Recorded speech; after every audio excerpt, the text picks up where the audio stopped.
me now because I'm greeting. So I said to sing along with you. I'm greeting you, are greeting me. So every time I see my friend, I love to say hello. H-E-L-L-O, H-E-L-L-O, H-E-L-L-O. I love to say hello. H-E-L-L-O. Hello.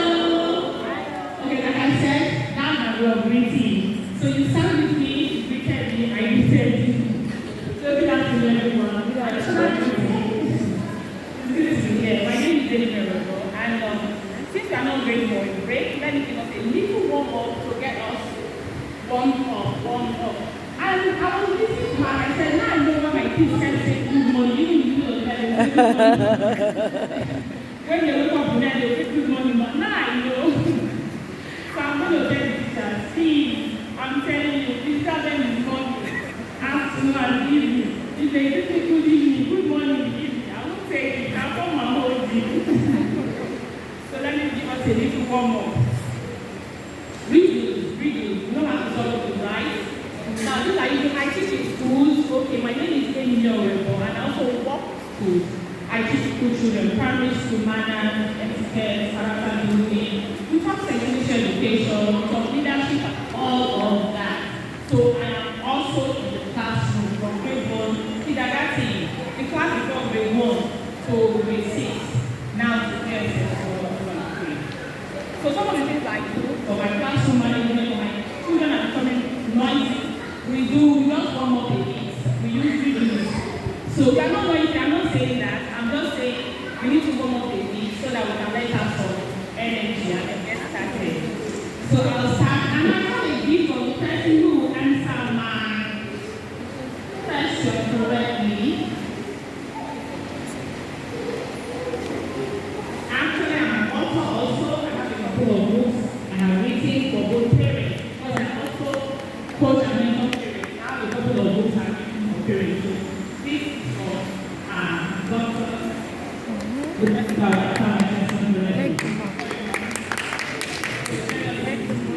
Okay, so let's go. What four-letter word can be written forward, backward, upside down, and still remain the same? So simple. Okay. Just whisper in my ears. Four-letter words that can be written anytime you twist it, it remains the same. From front to back, from up to down, from side to side, anytime you write it, it remains the same. Just four letters. Whisper. If you get it, I know that it's too simple. Okay, she said L-O-V-E. That is E-V-O-L. No? Oh, if you get it, that means it's too simple. We won't even go there. Ooh, B-O-O-V. That's no. Upside down, you know the same. It becomes a P. Right? So this one letter was writing up. You turn it like this. You flip. You bend. You give it the crisscross. It remains the same. What for letter word? What for letter word? What for letter? I want you to answer, man. You, yes, just answer. Okay, so let me give you. Noon. N-O-O-N. N-O-O-N. Oh, you said, oh, yes. Yes, anyhow you write it. Noon remains the same. Capital letter N. N-O-O-N. Try it. N-O-O-N. It remains the same. Yes. So, I'm showing the slide. Okay, so like I said, my name is Amy. Nice to have you here. I have the background in psychology, so that is why I actually know what I'm going to be teaching you. And I work with children and with parents. My people understand your child is all about the psychological makeup of the child. So that is why how I know what I'm going to be teaching. And I've trained schools. I work with a lot of schools. I've always trained a teacher. And when she was talking, I was just smiling. Even when everyone was talking, I said, molding is key. It's a very major factor. And I'm going to refer to it briefly in my social development of the child. So the topic is understanding the physical, cognitive, social, emotional development of children ages 0 to 0 to 9. That is the primary school, primary class. Understanding the physical, cognitive, social, emotional development in children. So in children ages 0 to 1. So let's start with what is child development. Child development refers to the natural growth and learning that occurs in children from birth. From birth, it includes physical, cognitive, and social growth. The natural way growth occurs in different stages. That is development. How this development, how it occurs. We have different domains. We have the cognitive domain, that has to do with domain. That has to do with the brain, the intellectual part of it. We have the physical domain, which has to do with the growth, talk, plump, sporting, muscles, how they are moving. We have the social domain, which was referring to when we were talking about ethics. That's the behavioral part of it. They all start from childhood. So now we are all about understanding this development. So why is it important for us to understand this development? Why is it important for us to understand how these things happen in children? Why is it a big deal? As a teacher, why do we need to understand these things? We understand this will help us to appropriate our expectations. It helps us to know exactly what to expect from our children, the children we are teaching. So we don't smack a 1-year-old or for not running or for not writing. We just know what to expect. At 1 year, 2 years, what is the child able to do? Another reason is we know when children are struggling. We know when children are struggling. Because the truth is, if you do not understand what is expected of a child, you will not even know when a child is struggling. So when you know that, hey, this child, 2 years, is supposed to be working now, but this child is not working, then you know that the child there's a struggle or there is something. It helps you to identify child's disorder in children, for you to be able to recommend early intervention, because early intervention is key. Now, these are the basic reasons we need to understand age-appropriate development in the different domains of life. We have more. We definitely have more reasons, but I'm just giving those three. So let's look at physical development. When it comes to physical development, what does it mean? The changes that occur in the body. The growth, this child, is he growing well? Is he retarded? Is he, like you have a 2-year-old, okay, at 2 years, children are supposed to be like this. But this child is not growing as much. There's something wrong with the child. And then we also have, apart from the gross motor development, when it comes to the physical, like the sport, how sporty and how well-rounded the child is, we also have the fine motor skills, the fine motor development. We also want to look at that and say, okay, this is my child. He's not holding the pencil well. He doesn't know how to. There are children, 10 years old, because they are fine motor skills, they don't develop at early age. They still struggle. These children, they are not children with disorder. They are not children with disorders. They are just normal children. Maybe because they were pampered or something, so they did not need to let their shoes a problem, to do a lot of things a problem for them. So you need to understand how a 2-year-old, a 3-year-old, a 4-year-old, 5-year-old is supposed to be able to act when it comes to those, when it comes to every domain, cognitive, social, emotional, and of course, physical. So I'll start with the physical development in children. I've talked about how the child is physically, their gross motor skills, as in the build, the strength, they have the stamina to run, walk, stand up, and all of that. Then the fine motor skills, talk about those tiny muscles, like what they can do with their fingers. Some children, it's not every child that can take this bottle. When you give a child that is less than one holds this bottle, feeling like it's falling. That means that fine motor skill has not been developed. When the developed so the child he holds it firmly. So you want to understand all of that. Now let's quickly talk about how we can help children develop physically as teachers in the classroom.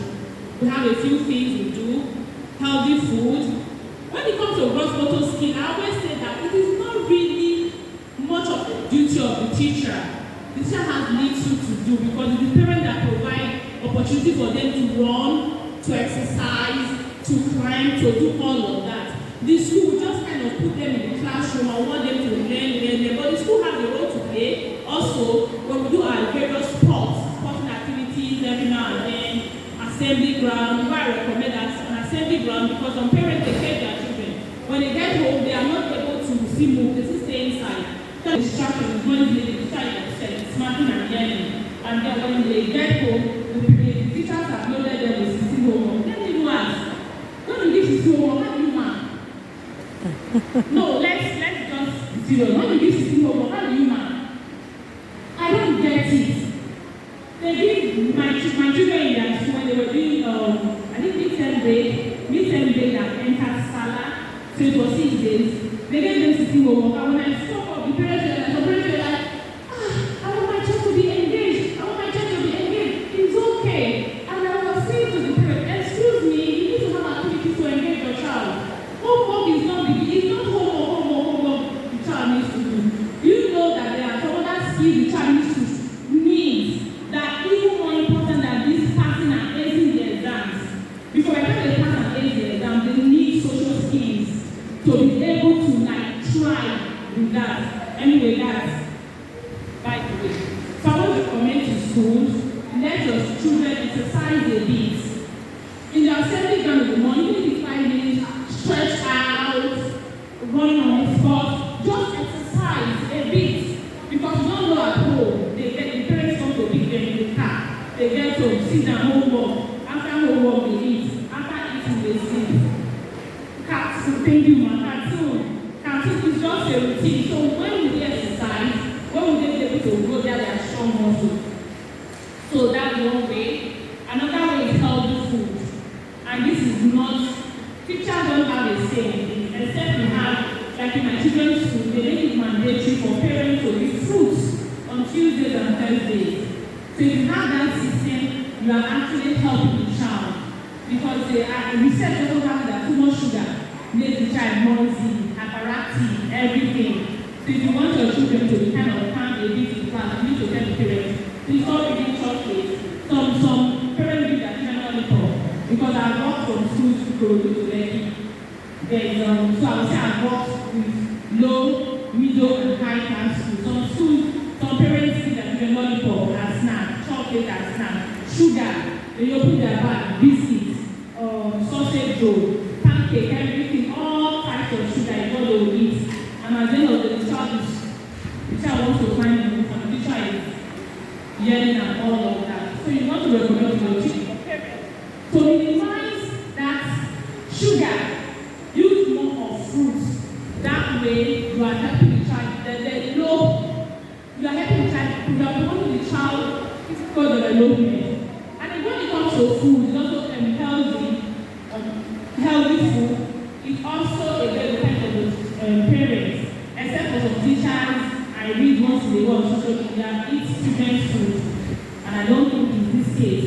Because when you are eating the children's food, it easily means you are not promoting the child's physical health.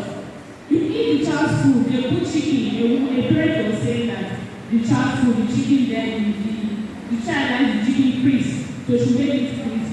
Then the teacher will eat it and eat up the skin and all of that. So when you do that, you are not promoting the child's physical health.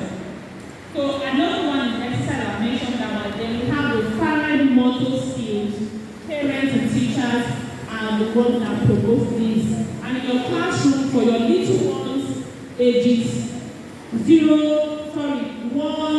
2, 3, you have a duty to help them promote their fine muscle skills. And like I said, motor skills are just those tiny muscles. And how do we help them develop these fine motor skills? We have various activities in school, pencil, scribbling. Why children start by scribbling, they do a lot of scribbling, scissors skills for craft and all of that. So in that preschool level, I expect a lot of crafts. It doesn't have to be expensive, like I always say. You can have cartons, empty cartons. You have a place you buy your provisions from. You mix them. They give you cartons, they use cartons. You bring them to the class. You cut them into shape. You provide the children, they have your gum.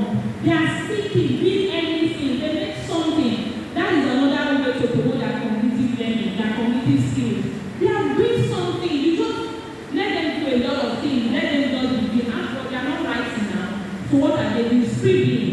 So craft, instead of sleeping or TV, let them begin craft, doing everything. That will help them develop their fine motor skills. Construction, I just referred to that, because the Lego, puzzles. When they try to fit their puzzles together, jigsaw puzzles and all of that, they're using their hands. We always think that these things don't matter, especially now that every parent is raising a daughter. They will end up raising children who will not be very independent or who will not grow on time. Compared to when we were growing up then, or when much more earlier, I grew up my grandma in the village. I was reading about what this woman said, especially cooking at 5. That's how to develop skills in children. She may not be cooking the pounded and all that, but I'm very sure she was able to do a few things. So today, you don't even make a child make gas to for anything because of fear. But these are how they develop. God has strong muscles. They need to be able to hold something. They want to write. Children who don't find all those things that develop on time, they write on time. Because their group is already 10.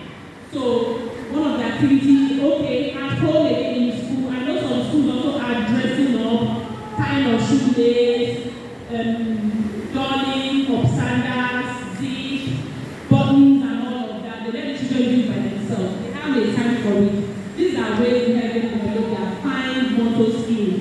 The child straps their legs by themselves, they button their shirts by themselves. So these are things. It's just about exercising their muscles and having them go through the exercise. It becomes well done. The more they do it, the more their muscles are becoming firmer, more developed, the more they are able to take on more responsibility. Okay, we talk about hygiene also, yes. Cleaning of teeth, they brush by themselves, they are holding it, it's becoming developed, and a lot of other exercises that actually is about the hand. So let's look at expectations of what age is expectations like. Physical expectations for ages 0 to 2. Let's look at them. 1, elements of reflexes, rapid growth and change in proportions of the body, increasing ability to move around. Yes, the child grows older. By age 2, we see them able to move more around, increasing ability to coordinate small muscles of hand and eyes. Then in the classroom, what can we do to help promote this physical development in children? 1, celebrate each child in its growth pattern. Yes, every child is not the same, and we get to it briefly at the end of the class. Every child is not the same, so whenever a child shows signs, we encourage the child. Whenever a child achieves a milestone, we encourage the child. A lot of factors are responsible for why children don't achieve the same milestone at the same time. A lot of factors. So whenever a child achieves whatever they achieve, we appreciate them, we acknowledge them, and we encourage them. And we don't push children. We tend to do that without giving them the foundation. This one can work. We're already pushing the other child to work. We don't slowly the child. And a lot of things are happening like that. A child's muscles are not ready to work. You push the child to work. You are putting weight. On that child. So these are the things we do in the classroom to encourage, promote physical development in children. Let's look at them. From 2 to 6 years, what can we do to encourage? Yes, from 2 to 6 years, the child is not taking pencil. You're not giving them their pencils to scribble. From that 2 years, not 6 years. In some countries, from even that 6 years, they are still scribbling. I remember a friend of mine in the UK. I think something my son was 4 years old, and I just wrote it and he was asking me, how did you achieve this with your son? I said, okay, you're in the UK, my son is Nigerian, I want the same thing. In the UK, what they are doing, they are not, a 3-year-old is not writing. They are still learning a lot of social skills. They are still building confidence. That's why you see them. When they come out, they tend to be bolder. I don't know if you've experienced children from abroad, they tend to be bolder. They are bolder. And guess what? Let me shock you. The school is almost solely responsible for that confidence the child has. It's not the parents. Why? Over their parents now, they yell, they smack their little children because little children cannot call police yet. So they still smack and yell at them. That is why they still call for help. They still call for help. If you check already community, you see that they are predominated by those people. They still smack and yell, those are small children.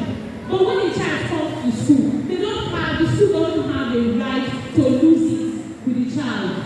So because of that, they have a system, they have a structure, they have a way they follow. At 3 years old, they are not teaching the child how to read and how to write or read. What are they teaching the child? To build confidence. You will see the teacher, the child wants to ask a question. They will tell you, they will call the child like this. The child is, please come on. The child wants to ask a question. Let's say you are the child, please fall. Like, you know she's a child, she's 1 year. Yeah, give me the level of 1 year. You can't be this tall as well now. So when you can't be this tall as well. No, it's short now. So be 1 year old height. So when the teacher wants to talk to the child, please face me. See what they do. They squat to the child's level. Why? They want the child to make eye contact. Thank you. What is the use of eye contact? Eye contact shows that the child is confident. The child is bold. Confident, bold. It's also in the kind of listen. I'm talking to you, you are listening to me. You are not looking around. But when I'm talking to you, you are looking at the ceiling. It means that maybe what I'm saying doesn't make sense. Or you are saying, please, finish your everything. It's boring. You know? So these are the things they build in them. And then they give them a lot of opportunities to develop their fine motor skills. So I was telling her, I said, by the time your daughter begins to write, when your daughter gets to 6, 7, you put your daughter and my son together, you will not know the difference. So forget the fact that it's not that in Nigeria, you know, culture has a way of interfering. In Nigeria, your child is in school, 4 years is not writing. Before I say Jacob, this is the woman's son. You know, so you have to consider all those things. So I was talking about, yes, 2 to 6 years, the child is able to take a pencil, scribble, do a lot of scribbling, coloring, because when they teach the child about boundaries, you know, color within the boundary and all of that, and they give you the space they have there. I'm going to see maybe the space they have there, you can build like 10 other schools there. But the two are not going to come out to play. Why blame them? I don't blame them. I was this. Yes, because of parents are not understanding. Now, this is all of you that know you understand the primary parents. You must be able to achieve what you want to achieve. You are a teacher that has goals. You have goals for your class, not just academic goals. You have moral goals and social goals and all that. You must carry your parents along. If you don't carry your parents along, I don't know how you can achieve it. I was in a school one day, child, they were coming down and saying, you know how children can be. If I see in schools, I will say them line up, form a line, some are still doing like this, I will tell them how the box is. This is the box, like each time. This is the box, this is the box. They are still in the box, and are still doing like this.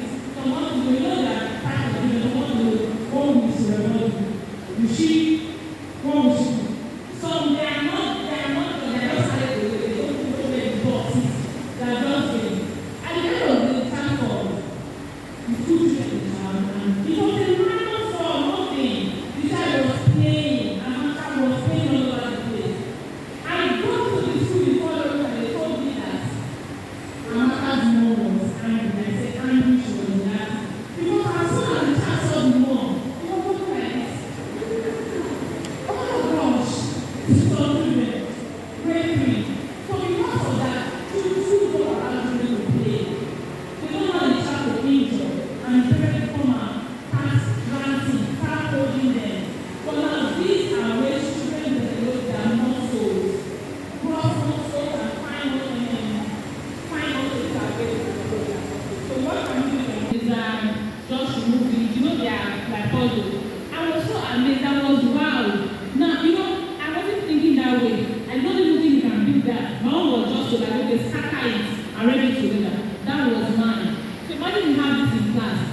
children to think beyond just the purpose of it. It will help them to think beyond more than the manufacturer.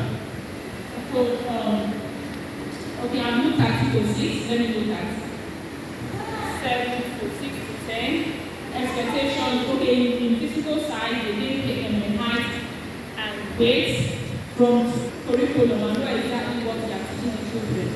So let's go into, we've talked about physical development already. So I'll talk briefly about it before we at the end of the class, towards the end of the class.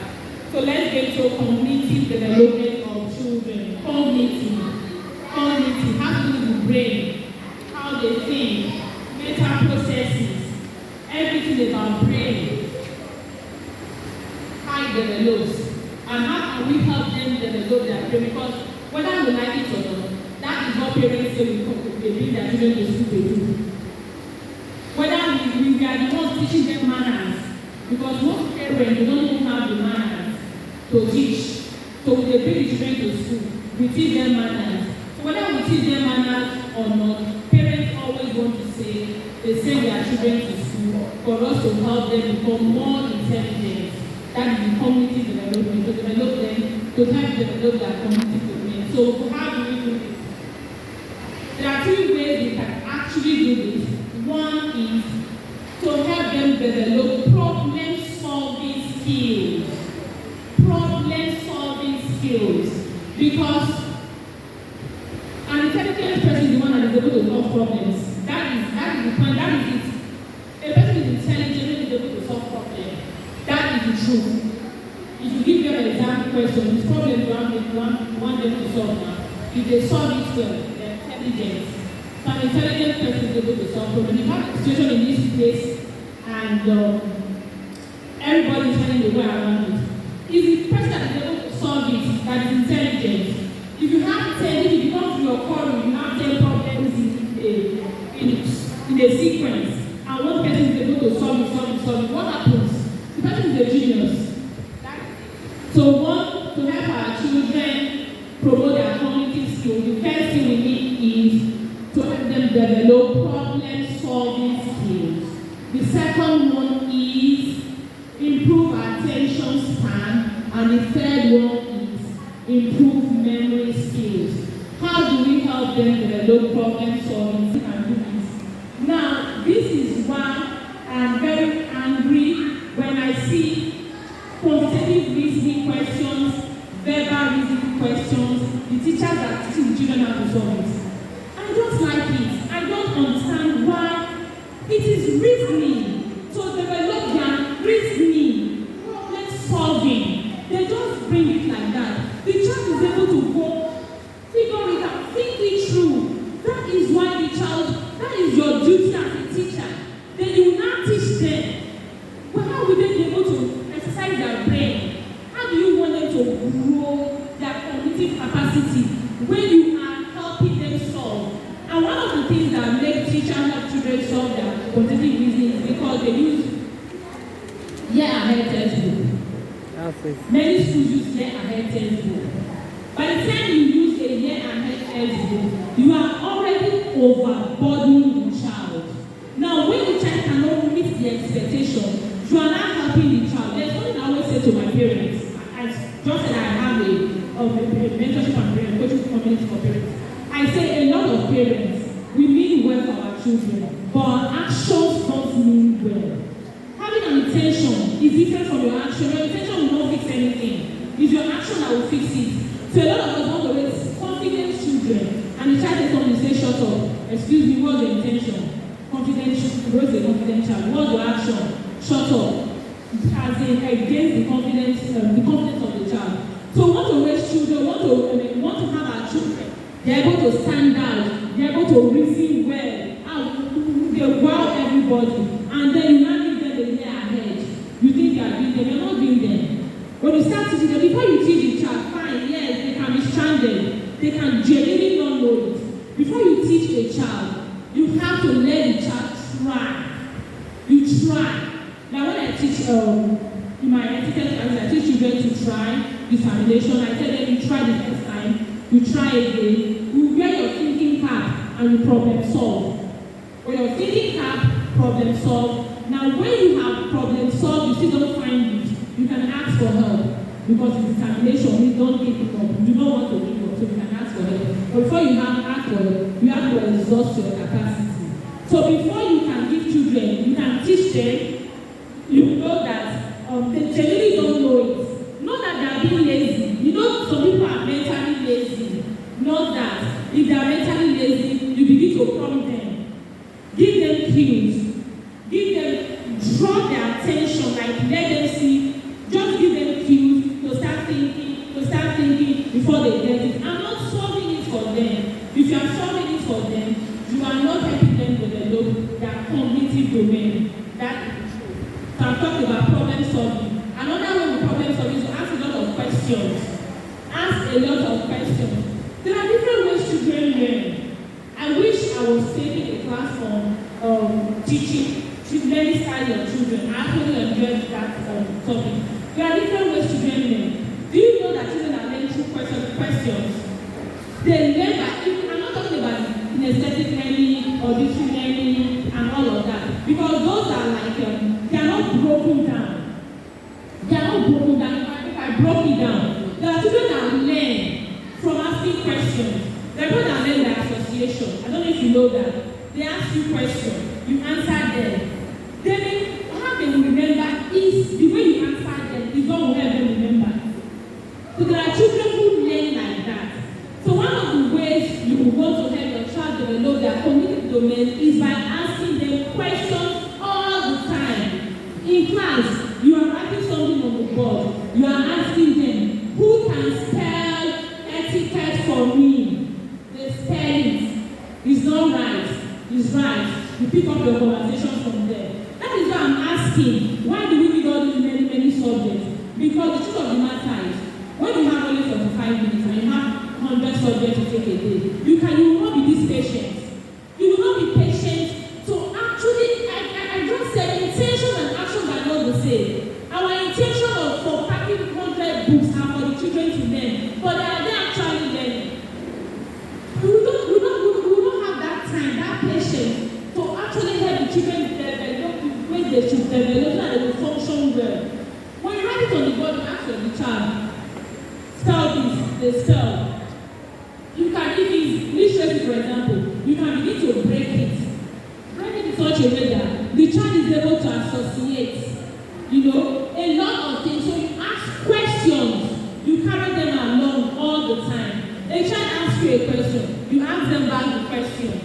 And this is very important, very important. When a child asks you a question, you ask them back the question. Tell a question that I'm not using. You will not use two questions, for example, any other question. When the child asks you a question, the first thing you want to ask the child a question back. If this one is away from what I'm supposed to be teaching, but I'm just giving it. Like a child asks what is sex, or ask Mrs. what is sex? What are you going to ask the child? Sex? You are not, don't be confused, just ask the child what is sex, what do you mean by sex? Because you may think that the child is meaning intercourse.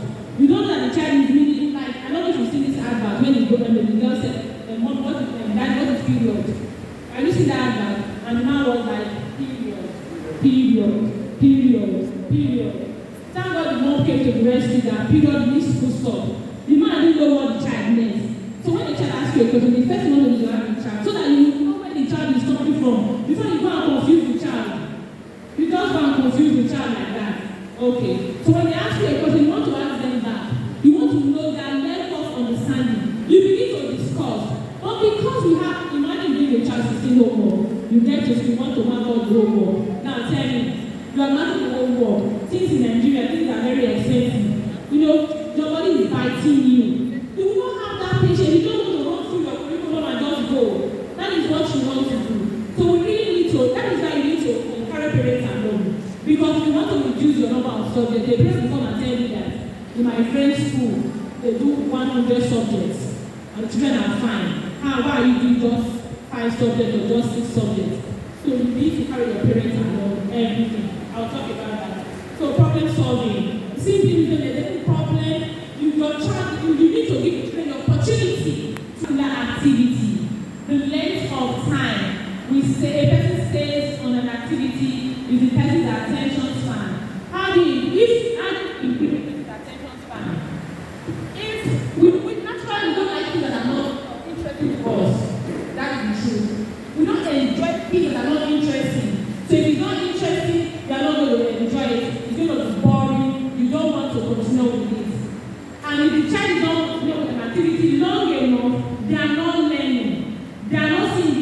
challenges in it. They are not seeing the struggles. They are not seeing the twists and curves in it.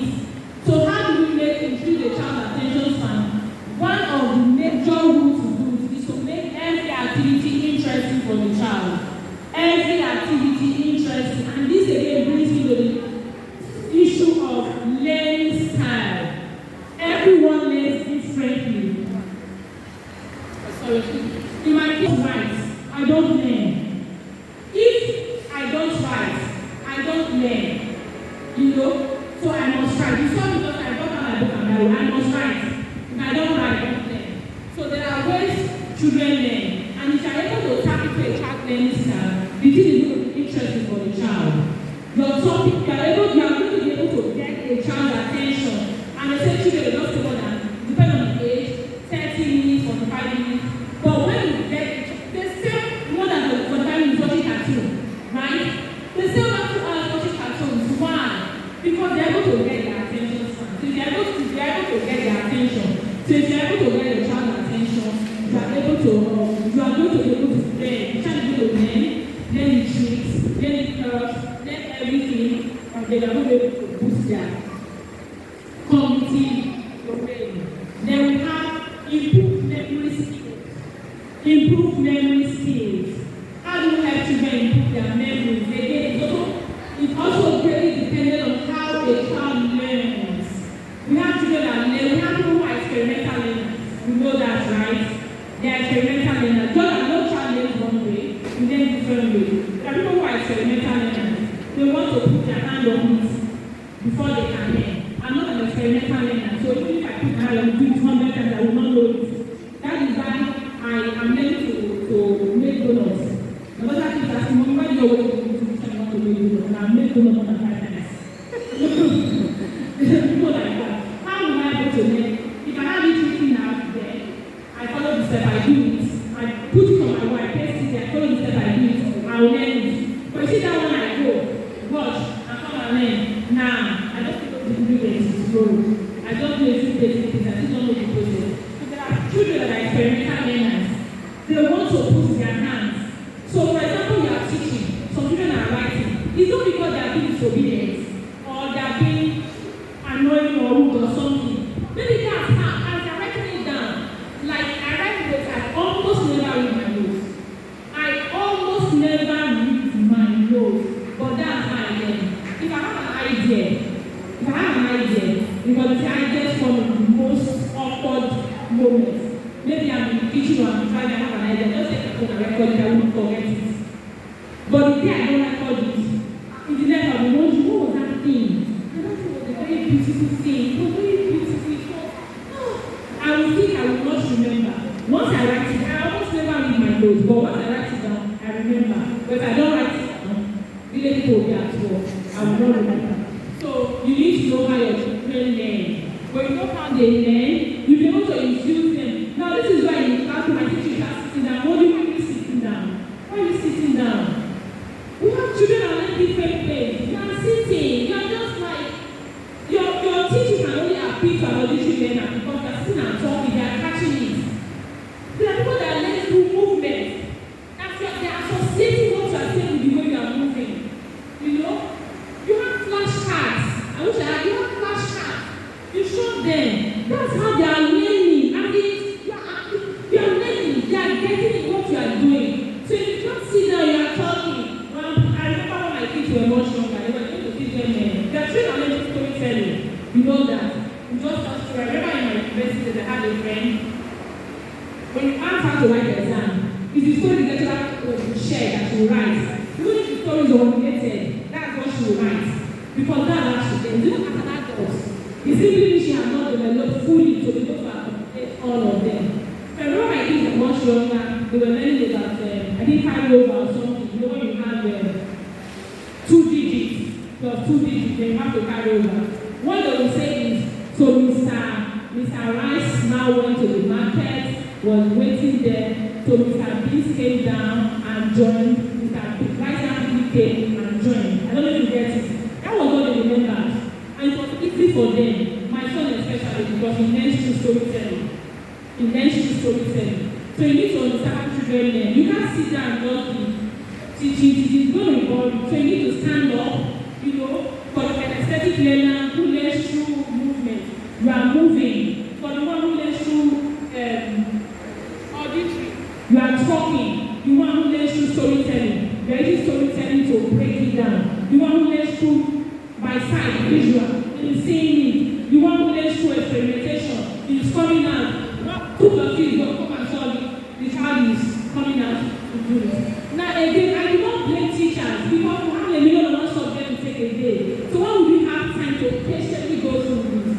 So we need to begin to look at a lot of the things we do. So that's talking about memory skills. And of course, you also know there is one trick. I don't think they still use this now. The trick they use for us then.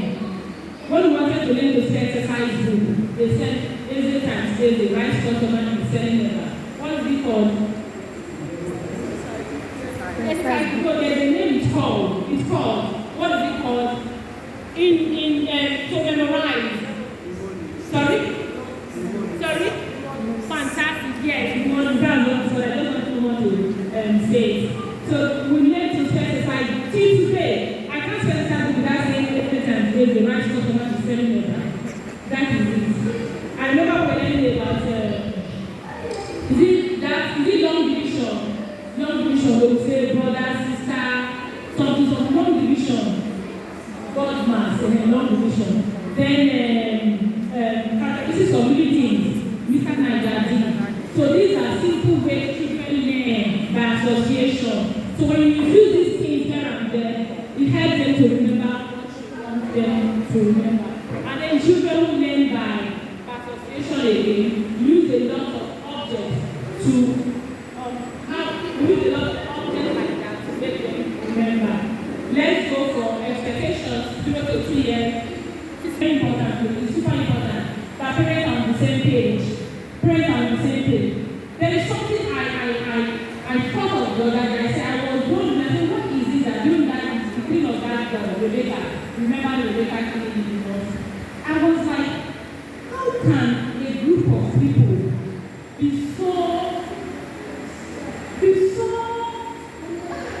don't want to use negative word, I'm just wondering, how can they be so indoctrinated? What do you think they are so indoctrinated?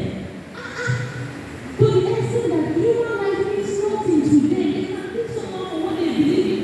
How is it? If you want to give, somebody will say, no, Jesus Christ said, it's from the book of somebody else will come. Somebody else will come.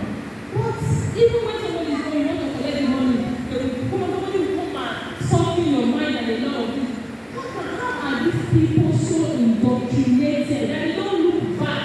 They don't blink. You know why? Everyone is on the same page. The school, the home, the society, everyone is on the same page. They go to mosque, they hear the same thing. Their parents hear the same thing.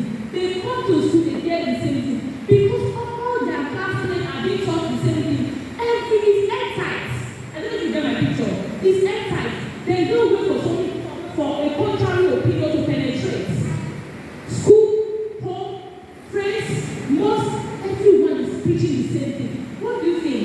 The child believes it because everyone, their role models, their models, everyone is the same thing. Now, if you can achieve that in our school system, because our children are getting influenced a great deal by their friends. I was saying when we talk about school being an influence on the child, it's not the teachers. The teachers are influences, quite alright. But their friends, and their friends they pick up something from home. Their home will don't understand.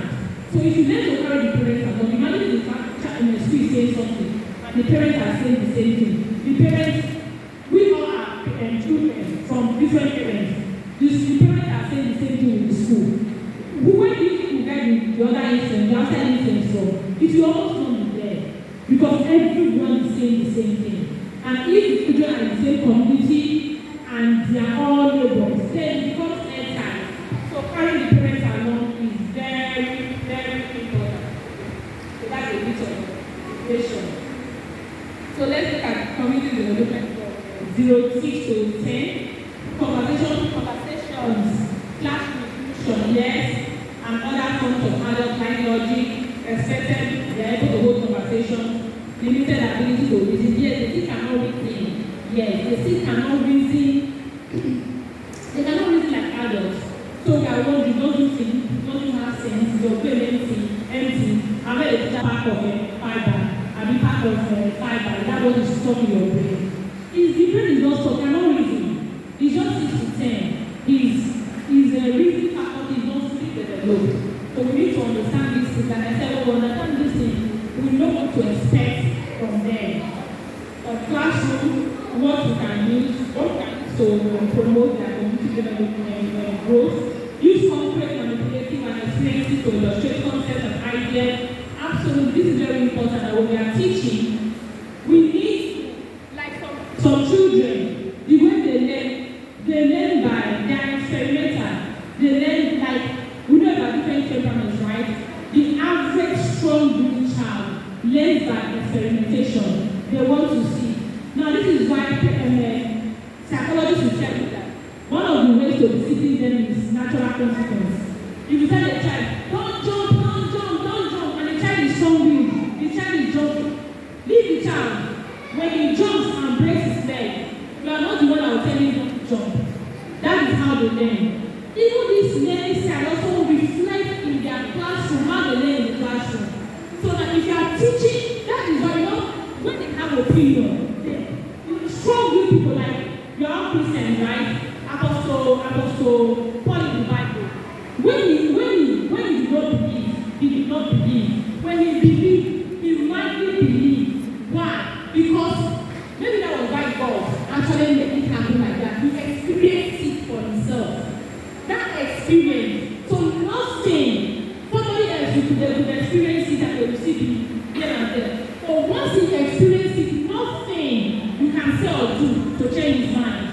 So experimental learners, strong with common children, strong with the experimental learners. So you want to teach them something.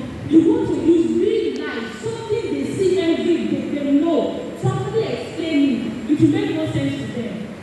Like I remember one time, I was teaching my children about friction in school. And it came and I was driving my son, and I think I was driving at the tire, you know, stopped or something. And I was like, what is this friction? I said, yes. You will never forget that experience about friction. So some children learn like when you are learning, you need real life objects, real life illustrations, scenarios. When you are having conversations in your class, you need to always, when I'm teaching character building, I always tell parents and teachers, don't tell the child that the person that lied or something like that. Don't paint it, don't give fictional stories, don't paint it. Tell them, someone you know, they know, that lied, that fell into, that got into trouble because of that. Tell them. Let them go and see the person and ask. Also, what is because like this happened? You know, let them see it. When you take children to prison, not every child takes to prison like that, understands it. But those experimental learners, they will actually learn that, okay, these are consequences for something. So when you're teaching them in the classroom, you actually want to use real life illustrations, experiences to promote what you are teaching them. That way they will think, you know, they will learn and they love of that. So I think the next one is okay, this is part of the cognitive learning, linguistic development, developing languages. I was very fascinated when I learned that at by age 6, the child can already have a knowledge of 8,000 to 14,000 words at age 6. Children have a knowledge of 8,000 to 14,000 words. I was like, wow, why don't they express themselves in different vocabularies? We want to tell a child, bring a spatula from the kitchen. We are saying, bring that Tony Gary. I don't understand. Whoever taught us that the child will not learn. Whoever taught, I remember one time I was telling my daughter, she was small, why are you starting something? I told her, why are you speaking big grammar? What is why you starting? Now too big now. I said, okay, if starting is a big grammar, if she was growing up in a different family, let's say where you were, or growing up in the village, or we're growing up in Yoruba speaking environment. She don't learn, she will learn. So why do you think starting is too big for her? It is not to tell them that they learn, it is now they use so they can learn, they pick. So I don't like you, I'm not comfortable with I use baby, I call it baby, she speak baby to the children. No. We need to help them. They have the capacity to. Does not need the actual. Because we don't help them. We tell the child, turn Gary. We tell them, you know what is turning. You know what is Gary. You combine them, you can't do it. You forget to tell the child, this particular, a different entirely, and the child has to be vocabulary, to have vocabulary. I don't understand. They teach you when they come out, they speak, and you are wondering, why can't you speak? Why can't you are the one that is. You have the intention of speaking, having a wide range of vocabulary, but you are the one that is stealing it with your one big tongue Gary. It's not just that, a lot. We don't assume that they don't understand. They will not know. How do you know they don't know? Tell them first. If they don't know, they now explain to them. Go and make spatula. What is spatula? Spatula is that thing I used to mix Gary after making it. Do you know it? Yes. The child now knows, okay, mixing is the process of bringing it together. The child knows that. He goes to, he knows spatula, he knows mixing. You don't need to start using baby language. Even in the classroom. When I'm sitting in the classroom, the teacher is looking at me like that. Because I don't go to school like see her every day. Most of my students are once a week, so once a month. So there are ones when I'm teaching, I know I was teaching the grade 2 children responsibility. I was telling them that you need to be able to take one of the outcome of these classes, you will learn to take responsibility for your actions. I tell you that, Ms. Rebo, you're not giving big grammar for these children. I said, I will break it down, but I want them, that is what they are running with. I want them to run with taking responsibilities for your action. They will not only know what it means, they will also be able to spell responsibility for your actions. They will also know that vocabulary and be able to work with them. You need to help them develop that vocabulary. Of course, you know that like children 2 years and above, they can't pronounce R, C, and a lot of them. So when I said this, I did all that up. The other one that fascinated me was knowing that by age 10, by age 6, children now will be able to have 50,000 requests by age 12. They should be able to have 50,000 words in their vocabulary bank. And for them to do that, we are the ones that will encourage them. We are the ones that will teach them.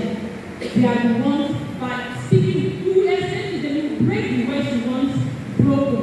Break it to them. Teach them what it means. You can even teach them the what is it called? And then this in this